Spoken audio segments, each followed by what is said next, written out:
which is very expensive. But So I'm a collector also. do you like young collectors? Young? Young collectors. I also have to say something. My collectors, on the whole, 40% of my collectors are doctors. They buy, they do research. Often they go to Lake Consortium and Alternative Space. They do research, like the Jensen's, and then they buy.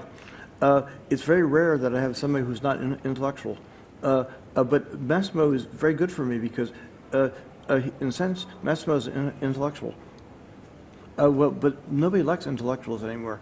No? They're out of fashion? They're out of fashion, yes. Okay. But do you I mean, how do you think the kind of art world has changed since you first started? What are the big differences?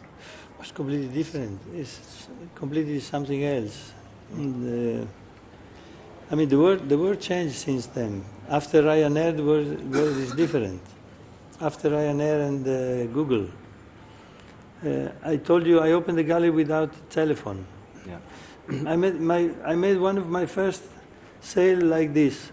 So I had the gallery in Via Cattaneo, imagine, and one day the man of a bar near my gallery went running, and he said, "Hey, there is someone on the telephone for you."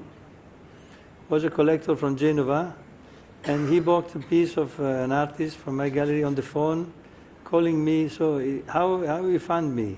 So he went through the yellow page. He had my address via Cattaneo.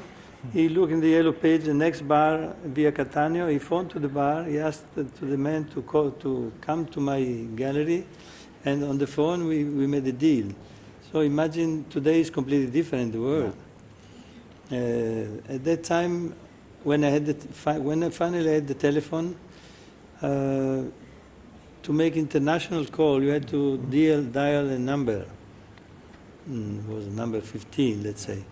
And you dial this number for half an hour. Occupied. Finally, someone answers you, say, "What do you want?" "I want to call this number in Paris." "Okay, wait." Then you had to wait 3 hours, maybe. Today, you have your little telephone. I want to bring up something else. The importance of art fairs. Massimo sells, a lot of the clients come to see a model or something, then you convince them to do a site-specific work. And the art fairs are pretty important, even for me. As a kind of collector, I go to art fairs, see things I want, and then I contact the artist myself, and we make a trade.